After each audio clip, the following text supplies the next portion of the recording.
Hey everyone, it's Amarachi from the Playing with Portals YouTube channel, and today I am presenting a bonus video for my Patreon members.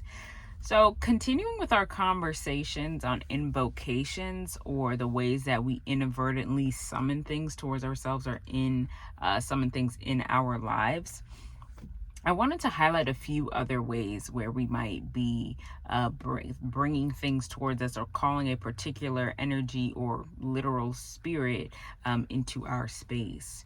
In my original video that's available on my YouTube channel, on the YouTube channel for the public, I listed a few things. I said prayer, I said tattoos, things along those lines. But another thing we want to talk about is when we name buildings or a stadium after a particular person. I want people to pay attention to the names of things around you, whether it's streets, whether it's buildings, whether it's memorials. All of those things are also invoking things as well, invoking that particular energy, that spirit as well. So let's take the example of people taking down Confederate statues, right? Or renaming buildings of Confederate generals. When I was younger, I wasn't opposed to it, but I always said to myself, I think it's more impactful for you to change your actions instead of just taking down the statue. And to a certain extent, I still agree with that. But as I've learned more about the spiritual realm and the spiritual world we live in, I've realized that your word can be equally as powerful as your action. Your word can do stuff, right? You can speak things into existence, which shows the power, but you can also brand and keep people at a certain level, right, in their spiritual journey, intellectual journey, physical journey, whatever, when you attach a word or a label onto them, right? So we want to be careful about what we name things and what we name our institutions. So when you are naming something after this Confederate general, right, you are keeping that energy, that spirit, what that man represented and did, and the aura that he carried with him as he did these actions. You're keeping that, you're calling that into that space, right? So it's not going to be something super obvious. It's not going to be like, oh, we called this, we named this after Confederate Joe. I think General Cornwallis was a Confederate soldier. We named this after General Cornwallis. So now all of a sudden we're going to start seeing, crazy, murderous activity in our area. It's not that's a possibility, but it's not necessarily going to always be that extreme. It can also just be more subtle, right? It could be that people with those views, are more comfortable in that environment, right? Because there's that energy is there, that space, that spirit is there to exist, right? It could also be that in that space, people who do certain actions are not held accountable, right? Because that space is laying the spiritual foundation for atrocities to take place. You understand what I'm saying? So it's the stuff you don't really, it's not gonna be super obvious. It's not gonna be super obvious.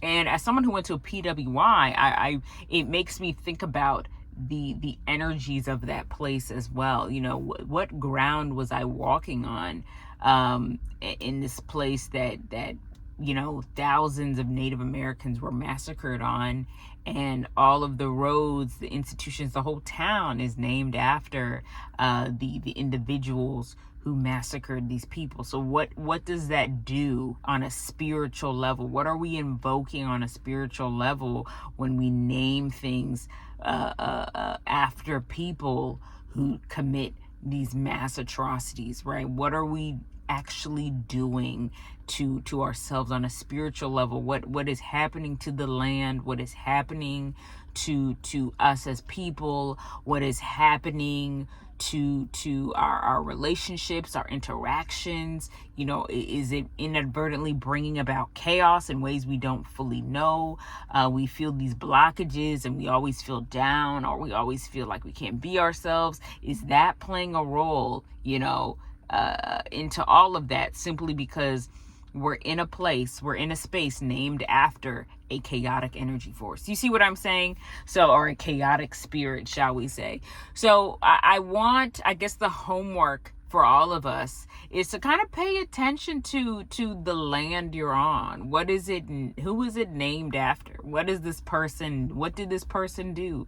The school you went to, who was it named after? You know, the origins of things. You know, I don't want people to go on extreme deep dives, because extreme deep dives can be a lot. It can be a lot. But just more generally, you know, just pay attention to, okay, you know, this high school is named after this person, but who was this person, right? We all went to this high school, but who was this person? You know, we all come from this town, but who is this? Or this street is a major street named after this person, but who was this person? What did they do, right? So, you know, you want to pay attention to that. Pay attention to you know, how you feel in these spaces, because what you'll learn is, when it comes to naming things, nothing was done by accident. It's not or nothing was done by coincidence or done by random, right? This was done intentionally. This road, this building was intentionally named after this person, and there's a good chance that the people who named it after that person know what they did, right? And there's a reason why they want it there. So that is an additional thing to think about with invocations. You know, naming things, simply naming a place after somebody. You're calling that spirit into that space, right? So you want to be careful. You're channeling, you're invoking, right? So you want to be careful what you name things, and how you name things, and do thorough research on people and things before you research them, and make sure that the spirit they had was one that was overall good, or at least trying to be better, or bringing the right energy to the space. Because you might name something after someone or something, and realize that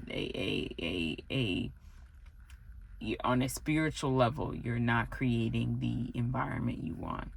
All right, so that is a bonus video for my Patreon members. Just some more things to think about as we kind of do this journey together. And feel free to share your thoughts on any other ways you feel like we inadvertently summon things towards ourselves and around ourselves, and what we can do to make sure we're summoning the right things, we're calling in the right energy, right spirits, and that we are in line with God's purpose for us.